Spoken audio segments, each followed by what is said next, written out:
오늘은 그 두 마음이라는 제목으로 함께 여러분들에게 말씀을 전하고자 합니다. 야고보서의 그 주제를 제가 두 가지로 말씀을 드렸었는데요. 첫 번째가 무엇인가 하면 온전함이었습니다. 온전함.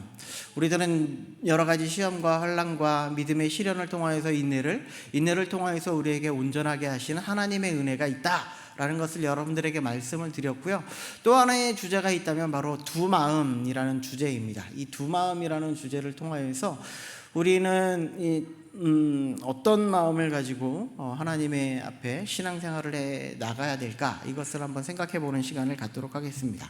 먼저 야고보서의 전반적인 내용을 한번 정리하면서 나아갔으면 좋겠는데요. 먼저 1장에 보니까 하나님과 주 예수 그리스도의 종 야고보는 이라고 이야기하고 있고, 야고보가, 예수님의 형제 야고보가요, 흩어져 있는 12지파에게 지금 편지를 쓰고 있는 겁니다. 이 흩어져 있는 12지파는요, 그들이 고난을 당하고 환난을 당하고 어려움을 당하고 있는 그들에게 하나님께서 편지를 통하여서 여러분들이 힘내십시오, 여러분들 우리가 힘내서 예수님을 온전히 전하십시오, 이렇게 이야기를 하고 있는 겁니다.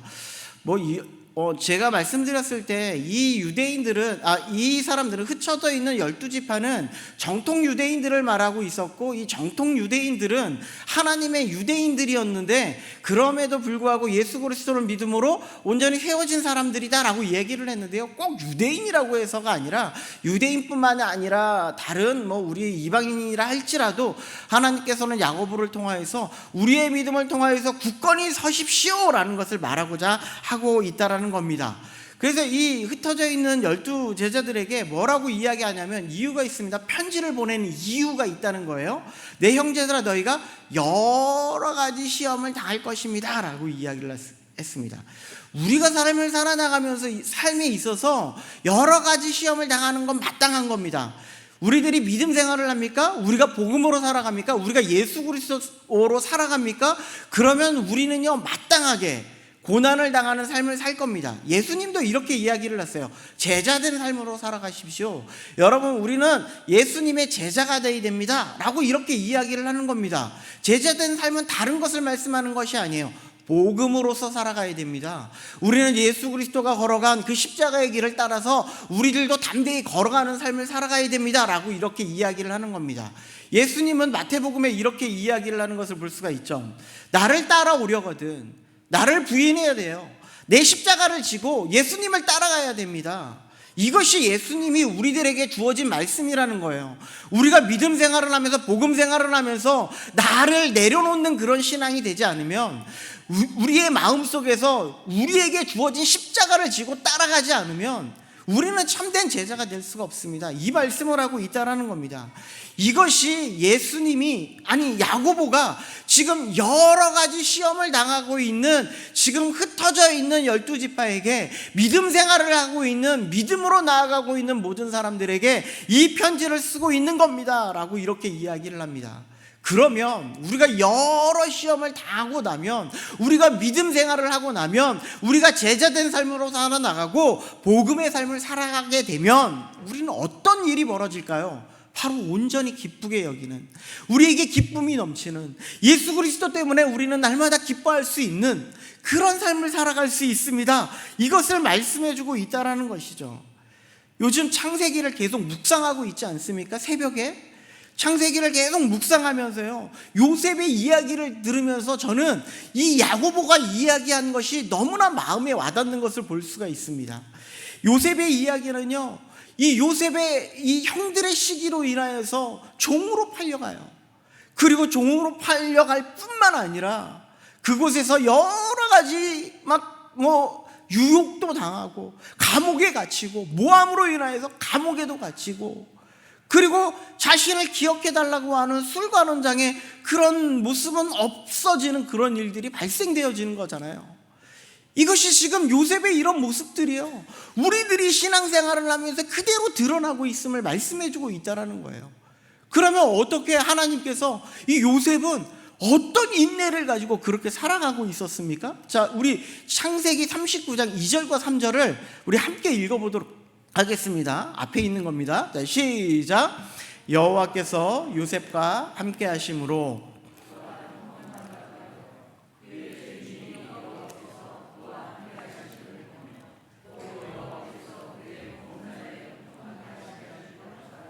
아멘. 요셉은요, 내가 지금 비록 종으로 팔려왔지만, 노예로 지금 팔려왔지만, 나에게 주어진 일에서 최선을 다하는 거예요. 열심을 다하는 거예요. 믿음으로 살아가는 거예요. 의심하지 않는 거예요. 예수 그리스도의 주신 복음을 가지고 그렇게 살아나가는 그 요셉에게 무엇이 보이냐면요, 하나님이 함께 하심이 보는 거예요. 그의 주인이 요셉을 보니까 하나님이 함께 하심이 보이는 거예요. 우리들의 나가는 삶 속에서 우리가 고난을, 우리의 믿음의 시련 가운데, 여러 가지 환난 가운데 우리가 모든 것을 이겨나갈 수 있는 것은 하나님의 함께 하심이 보여지는 거예요. 다른 사람들에게, 야, 저 친구는 정말 믿음의 사람이구나, 저 친구는 정말 하나님이 함께 하시는 사람이구나. 이럴 때 어떤 일이 벌어져요? 형통한 자가 되어지는 거예요. 형통한 자가 무엇입니까? 하나님이 그를 온전하게 세워주시는 거예요. 하나님이 그를 인내를 보고 계시는 거예요. 그로 말미암아 그와 함께하고 계시고 그를 온전히 세워주심을 말씀해주고 있다는 것이죠. 자, 요셉의 삶을 한번 돌아보겠습니다. 그러면서 뭐라고 얘기하냐면요, 하나가 빠진 것 같은데, 뭐라고 얘기하냐면, 여러 가지 시험을 뭐라고 이야기하냐면 믿음의 시련이라고 얘기를 해요. 믿음의 시련을. 이는 너는 너희 믿음의 시련이, 우리에게 있는 여러 가지 믿음의 시련이 있습니다. 이 믿음의 시련을 통해서 우리를 어떻게 해주시고자 합니까? 바로 인내를 만들어 가는 거예요. 이 인내가 무엇이냐면, 요셉에게 있어서 인내가 무엇이냐면 이런 것들입니다. 제가 한 가지가 노예로 팔려가요. 그런데 그를 세워서 보디발의 가정의 총무로 만들어 주시는 거예요. 이것이 하나님이 하시는 거예요. 무고하게 감옥에 갇혀요. 그런데 그 감옥에서도 함께 하심을 보면서 모든 사무의 일정을 그에게 맡기는 거예요. 술관원장은 그를 잊어버립니다.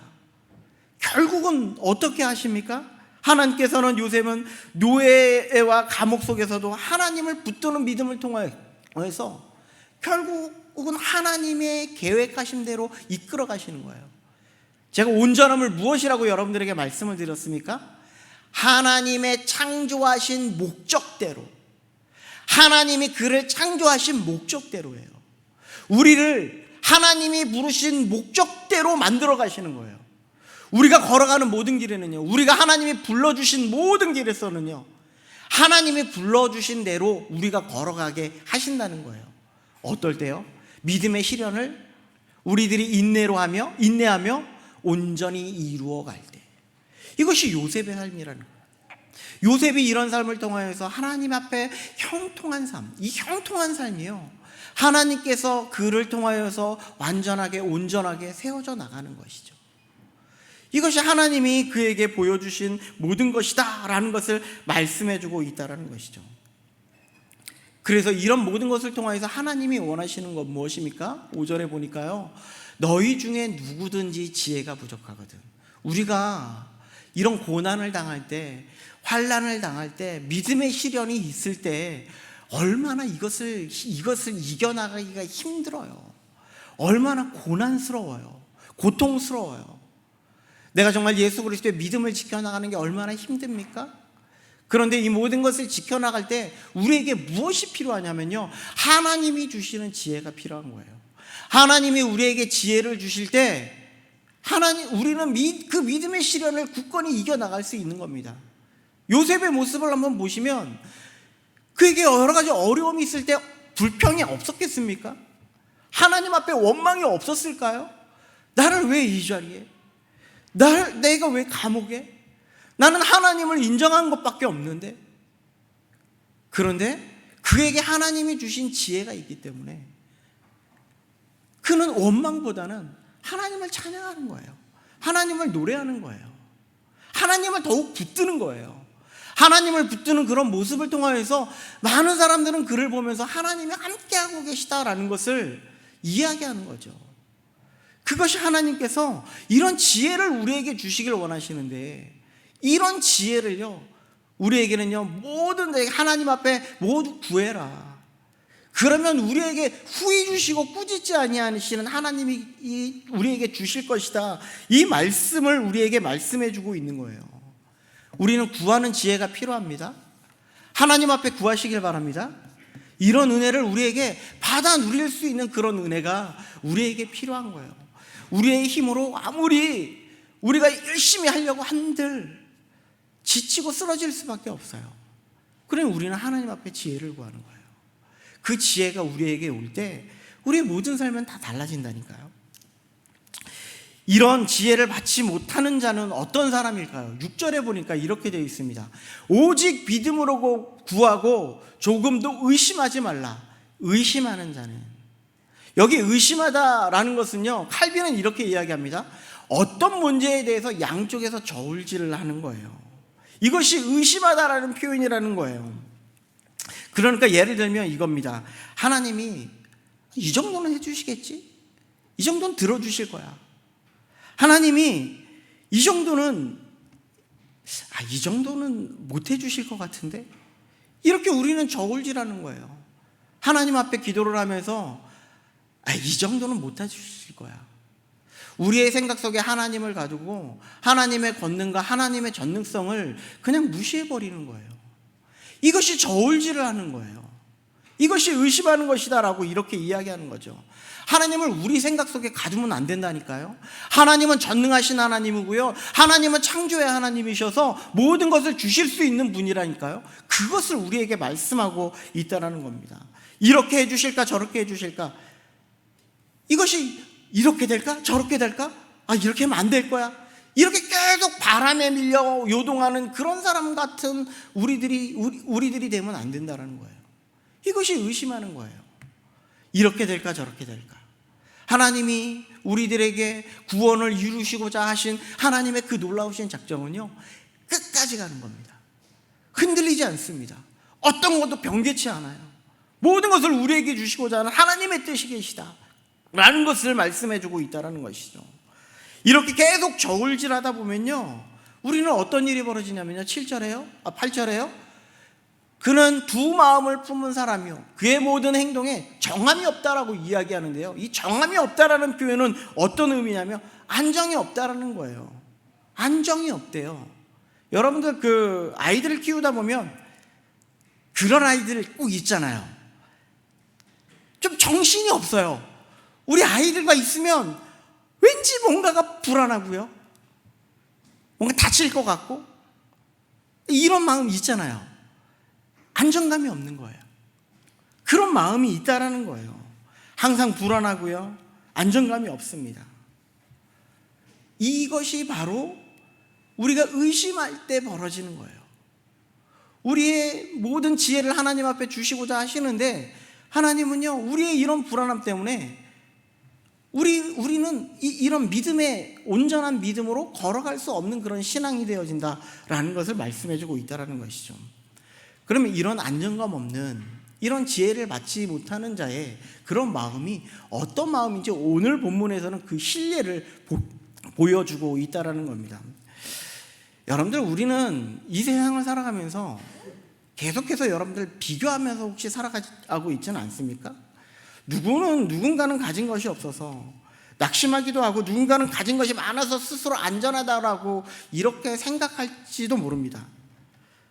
그런데 문제는요, 우리의 마음이 자꾸 하나님보다 이 세상의 기준점을 자꾸 두고 살아갈 때가 너무나 많이 있다는 것이죠.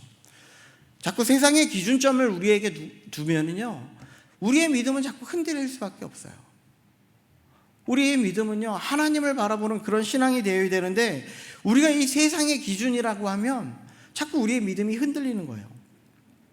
돈이 많으면 괜찮겠지, 아니면 성공하면 가치 있는 사람 같고요, 실패하면 좀 초라한 인생 같기도 하고요. 우리가 평가하는 기준이요, 돈이 많고 적음, 아니면 성공한 자하고 실패한 자, 우리가 얼마나 많이 배웠는지, 이런 학식의 스펙, 이것이 우리들의 마음을 자꾸 흔들어 놓는단 말이에요.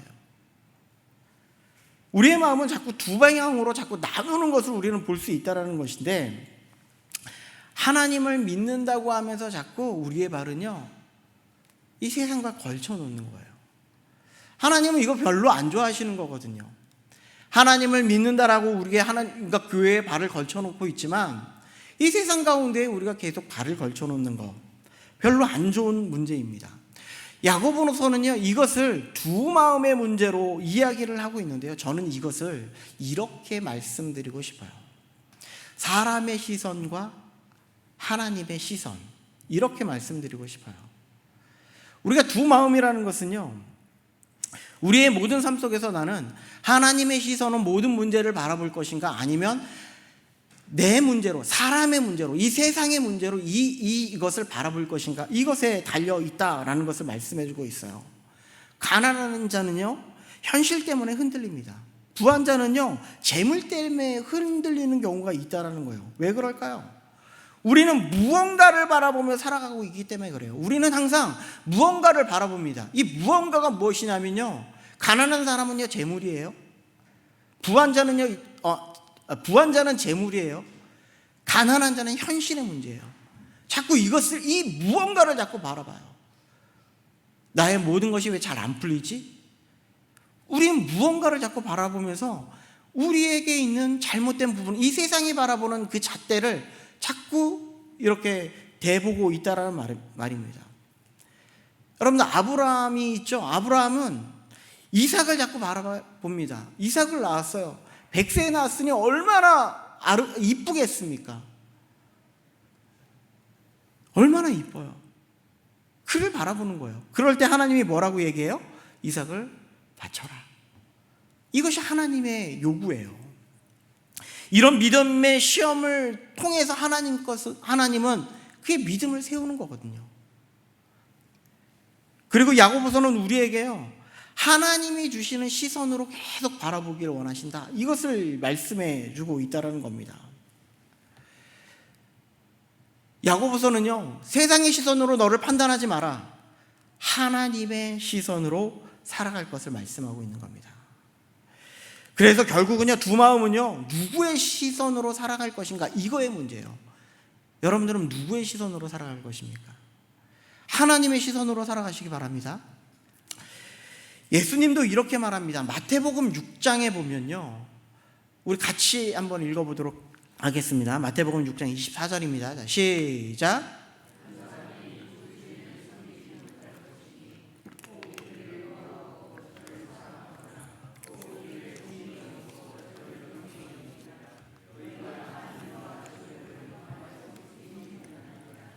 아멘.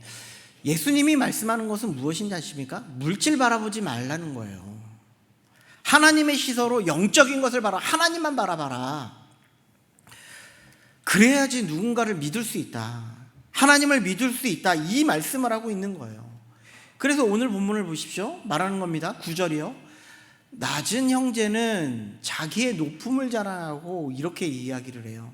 이 여기서 낮은 형제라는 것은 무엇을 의미하고 있냐면요, 가난한 자를 의미하고 있고, 물질적인 관점에서 보면 가난한 자를 의미하고 있기도 하고요, 좀 다른 관점으로 보면요 이것은 겸손한 자를 가리킬 수도 있습니다.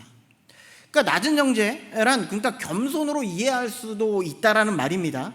그래서 말씀하는 것은 가난한 자, 곧 겸손한 자는 무엇을 자랑하냐면요, 자기의 높음을 자랑한대요. 여러분들, 가난한 자가 자기를 높인다는 것이 무엇일까요? 과연 가난합니다. 아무것도 내세울 것이 없어. 이 세상의 관점으로 바라보면 아무것도 내세울 것이 없고요, 아무것도 그에게 인정해 주지 않는 그런 자가 무엇으로 내세울 것이 있겠냐는 말입니다. 제가 낮은 형제를 겸손한 자라고 여러분들 말씀드렸죠. 이것은 다른 것으로 말하면 무엇을 말씀해 주고 있냐면, 우리들의 높아짐은요 오직 예수 그리스도 한 분밖에 없다는 거예요. 낮은 형제는요, 이 낮은 형제가 높아질 수 있는 것은 예수 그리스도로 말미암아 우리가 새롭게 세워진 피조물이다라는 것을 말씀하고 있는 거고요, 우리가 예수 그리스도로 말미암아 하나님의 자녀가 되었습니다. 우리의 마음에 가난한 자, 여러분들, 그래서 여러분들 팔복 중에 이런 이야기가 있죠. 심령이 가난한 자는, 어떤 사람이 심령이 가난한 자입니까? 하나님께서 이 이야기를 하고 있는 거예요. 이 야고보서가 지금 제가 처음에 말씀드릴 때 그 이야기를 했잖아요. 팔복을 그 산상수훈의 내용을 기준으로 하고 있다고요. 지금 심령이 가난한 자, 지금 마음에 가난한 자, 하나님에 갈망하는 자, 하나님을 갈급하는 자, 심령이 가난한 자거든요. 그런 사람이 하나님의 높음으로 인정을 받을 수 있다. 이것을 자랑하는 자이다. 이렇게 말씀하고 있는 겁니다. 겸손이라는 것은 우리가 믿음으로 살아가고 있습니다라는 것을 말씀해주고 있는 것이거든요. 우리가 육체적으로나 물질적으로나 어려움을 당하고 비천한 자리에 처한다 할지라도 그리스도를 위해서 고난을 당하거나 인내함으로 보다 영화로운 것을 얻을 수 있다는 것을 얘기해요. 이것을 조금 다른 말로 하면요, 너의 소속은 어디입니까? 우리의 소속은 어디예요? 우리의 소속은 이 땅이 아니란 말이에요. 우리는 이 땅의 것을 자꾸 바라보고 있는데 이 땅의 것이 아니라는 말입니다. 우리는 이 땅에서 살아가고 있지만, 하나님께서 우리는 이 땅에서 살아가라고 우리에게 보내주셨지만, 우리는 이 땅에서 무엇이 되어야 돼요? 빛이 되라고요. 소금이 되라고요. 예수님이 계속 이야기하잖아요. 너희는 세상의 빛이라, 너희는 세상의 소금이라. 우리는 이 세상에 살아가면서 빛으로서의 삶을 살아가야 되는 거예요. 소금으로서의 삶을 살아가야 되는 거예요. 이 세상의 어두움을 우리는 밝힐 수 있는 그런 사람이 되어야 된다는 거예요. 이 세상과 다른 관점입니다. 이 세상이 바라보는 것이 아니에요. 그것을 말씀해주고 있어요. 10절에도 볼까요? 10절입니다. 부한 자는 자기가 낮아짐을 자랑할지니. 부한 자는 누구냐면요, 부한 자는 물질적인 개념으로 보면 말 그대로 풍성한 자입니다. 재산의 풍성함을 말씀하고 있는 거고요. 다른 관점으로 이야기하면 교만한 자를 의미하고 있습니다. 이들은요, 자기의 낮아짐을 자랑할지니. 자기의 낮아짐을 자랑한대요. 그런데 그 자기의 낮아짐을 자랑하는데 이게 뭐냐? 그러면 낮아짐이 무엇냐라고 이야기하냐면, 이는 그가 풀의 꽃과 같이 지나갑니다. 이렇게 말씀하고 있어요. 이 말은요, 다른 말로 부함의 덧없음을 이야기합니다. 우리가 아무리 많은 것을 가진다 할지라도, 자, 나는 죽을 때 내 모든 재산을 다 가져갈 겁니다, 그렇게 생각하시는 분 계십니까? 아니요, 아무것도 없어요. 우리는 죽으면요, 한 줌의 재가 될 뿐 아무것도 가져갈 수 있는 사람이 아무것도 없어요. 며칠 전에 경로 여행 다녀왔잖아요. 꽃도 많이 피고 얼마나 싱그러웠는지 모릅니다. 그런데 금방 사라집니다. 얼마 전에 제가 설교를 하면서 그런 얘기를 한 적이 있었어요. 벚꽃이 흐드러지게 폈다고요. 근데 지금 벚꽃 여러분들 보이세요? 얼마 만에? 금방이에요. 금방 사라지고 없어지는 거예요. 이것이 지금 부함의 덧없음을 이야기를 하는 거예요. 아무리 이 땅 가운데에서 우리가 많은 것을 얻으려고 애쓰고 노력한다 할지라도 아무것도 남아있는 게 없습니다. 우리는 자랑할 것이 아무것도 없어요. 이 땅 가운데서 우리는 자랑할 것이 아무것도 없다라는 말씀입니다. 우리는 하나님의 시선으로 살아가야 한다는 것을 말씀해주고 있어요. 이것은 우리는 이 땅의 시선이 아닙니다, 하나님의 시선입니다. 이것을 계속 말씀해주고 있는 거거든요. 자, 이것을 야고보서 4장 16절은 뭐라고 이야기하냐면 이렇게 이야기를 해요. 같이 한번 읽어보겠습니다. 자, 시작. 이제도 너희가 허탄한 자랑을 하니 그러한 자랑은 다 악한 것이라. 아멘. 허탄한 자랑을 한대요. 쓸모없는 거라는 거예요. 내가 이만큼 하는데 쓸모없는 거라는 거예요. 내가 이 정도 배웠는데 쓸모없는 거라는 거예요. 그런데 그런 허탄한 자랑이 뭐라고 이야기를 해요? 악한 것이래요. 왜? 우리를 죄로 빠지게 하기 때문에. 그것이 악한 겁니다. 자꾸 그것을 우리를 교만하게 만들고, 그것이 우리를 자꾸 넘어지게 만들고, 우리의 올무가 되어서 우리가 하나님을 온전히 바라보지 못하게 하는 그런 요소들이 되기 때문에 그것이 다 악한 것이다, 이렇게 말씀하고 있다라는 겁니다. 갈라디아서 6장 13절을 볼까요? 자, 같이 읽겠습니다. 자, 시작. 할례를 받은 그들이라도 스스로 율법은 지키지 아니하고 너희가 할례를 받게 하려 하는 것은 그들이 너희의 육체로 자랑하려 함이라. 지금 이 갈라디아 교회에 무엇이 왔냐면요, 이 아시아 지역의 교회에 누가 왔냐면요, 거짓 교사들이 들어와 가지고요 이렇게 이야기를 하는 겁니다. 여러분들 예수를 믿었습니까? 그런데 예수만 믿어서는 안 돼요. 할례를 받아야죠. 당연히 예수를 믿었으니까 할례를 받아야죠. 이렇게 이야기를 하는 거예요. 그러면서 그것을 가지고 뭐라고 얘기를 해요? 내가 이렇게 할례를 받은 자라고 육체의 자랑을 하고 있는 거거든요. 이것이 무엇이냐면 세상의 시선이에요. 그런데 사도 바울은 뭐라고 이야기합니까? 14절에 보니까 같이 읽겠습니다. 자, 시작. 그러나 내게는 우리 주 예수 그리스도의 십자가 외에 결코 자랑할 것이 없으니 그리스도로 말미암아 세상이 나를 대하여 십자가에 못 박히고 내가 또한 세상을 대하여 그러하니라. 자랑할 것이 무엇밖에 없어요? 십자가밖에 없어요. 예수 그리스도밖에 없어요. 이것이 바로 하나님의 시선이라는 거예요. 나의 자랑은 다른 것에 있는 것이 아닙니다. 오직 십자가밖에 없습니다. 오직 우리 주 예수 그리스도의 십자가만 우리의 자랑이 되어야 합니다. 이것을 말씀해주고 있다는 겁니다. 우리가 아무리 잘난다 할지라도, 우리가 뭔가를 잘했다 할지라도 모든 것이 하나님이 하셨습니다. 모든 것이 하나님이 우리와 함께 하시니 모든 것이 하나님께 영광을 돌리는 그런 삶이 되어져야 합니다 라는 것을 말씀해주고 있다는 거예요. 오늘 보면 이 1장, 야고보서 1장 10절과 11절 말씀은요, 이사야서 40장 5절과 8절에 있는 말씀을 인용해온 말씀인데, 그 말씀을 한번 교독 한번 해보도록 하겠습니다. 제가 먼저 읽어보겠습니다. 여호와의 영광이 나타나고 모든 육체가 그것을 함께 보리라. 이는 여호와의 입이 말씀하셨느니라.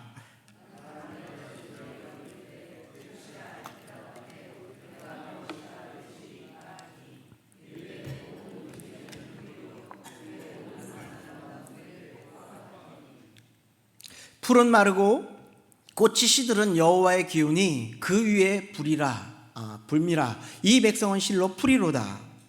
풀은 마르고 꽃은 시드나 우리 하나님의 말씀은 영원히 서리라 하라. 뭐라고 이야기하고 있냐면요, 이 세상의 눈에 보이는 것은요 자꾸 뭔가를 붙들라 이렇게 이야기를 하고 있는 거예요. 그런데 뭐라고 이야기하냐면 모든 육체는 풀이요 그의 아름다움 들의 꽃과 같다. 다 시들어 없어질 거다. 이거 여러분들 붙들지 말라. 우리가 흠모할 만한 것은 아무것도 남는 것이 없다. 이 땅 가운데 아무리 좋아 보인다 할지라도 이 땅 가운데 남는 건 오직 하나님의 약속의 말씀 그거 하나밖에 없다. 이때 구약시대에, 이사야 시대에 남아있는 그 사람들이 있습니까? 아무것도 없어요. 그들이 가지고 있는 많은 물질이 있습니까? 아무것도 없습니다. 그런데 아직까지도 남아있는 것은 오직 예수 그리스도가 오시게 했다는 그 약속의 말씀 하나밖에 없고, 또한 우리가 그 약속의 복음의 말씀이 우리 가운데 오셔서 그 말씀이 우리를 살리고 있다는 것을 지금 이야기해 주고 있는 거 아닙니까? 하나님의 약속은 끝까지 나아가는 겁니다. 이 세상은요 계속해서 이야기합니다. 더 높아져야지 성공한 인생이라고, 눈에 보이는 것이 전부라고 우리가 자꾸 흔드는 거예요. 가난하면 낙심하고 부하면 교만해지고 환경이 좋으면 기뻐하고 환경이 무너지면 믿음도 흔들리는 세상이 이 시대라니까요. 그런데 우리는 두 마음은요, 하나님도 믿고 싶지만 동시에 세상의 기준도 붙들고 싶은 마음이 우리의 마음이에요. 그런데 하나님은 뭐라고 얘기해요? 하나님만 붙들어라. 하나님만 의지해라. 그것이 우리들에게 요구하고 있는 말씀이에요. 야고보는 분명히 말합니다. 풀은 마르고 꽃은 시듭니다. 세상의 영광도 다 지나갑니다. 재물도 다 없어집니다. 사람의 인정도 다 지나가고요. 그런데 하나님의 말씀만, 하나님의 약속만, 하나님이 다시 오셔서 하나님의 나라를 이루실 것을, 이것을 우리들에게 말씀해주고 있다는 거예요. 이 말씀은 끝까지 지키실 하나님의 약속의 말씀입니다. 그것이 바로 십자가였고, 그것이 하나님의 나라가 다시 올 놀라우신 약속이라는 사실입니다. 세상은 이야기합니다. 십자가는 실패한 거라고요. 그런데 우리는 아니죠. 그 십자가를 통하여서 우리의 모든 죄가 사함받았고 우리가 다 구원을 받는 놀라우신 은혜였고, 그리고 예수 그리스도의 부활의 능력이 우리를 다시금 살리는 그런 놀라우신 은혜임을 약속하고 있는 겁니다. 우리도 부활할 겁니다. 우리도 놀라우신 하나님의 그 나라를 경험하며 살아갈 것이라고 말씀하고 있는 거예요. 오늘 나라는 그런 찬양을 우리가 함께 불렀지 않았습니까?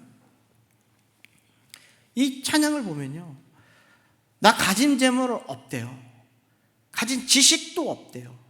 남에게는 건강도 없대요. 남이 없는 것 있대요. 그것이 무엇이냐면 하나님이 나에게 주신 말씀인 거예요. 그것을 말씀하고 있잖아요. 그것을 찬양하고 있잖아요. 우리들에게 하나님이 우리를 향하여서 지금 바라보는 하나님의 시선은요, 하나님이 나에게 다른 사람이 다 가지고 있다 할지라도 나에게 아무것도 없는 것처럼 느껴지지만, 하나님이 나를 통하여서 하나님이 창조하신 목적대로 이루실 모든 계획들, 이 모든 것들을 발견하고 나아갈 수 있는 우리의 믿음이 되어야 한다는 것입니다. 여러분들의 모든 삶 속에서 흔들리지 않는 인생 가운데 오직 하나님만 붙들고 하나님의 시선으로 하나님 앞에 영광 돌리며 믿음으로 살아갈 수 있는 우리 모든 성도님들 될 수 있기를 간절히 소망합니다. 이 시간 우리 찬양으로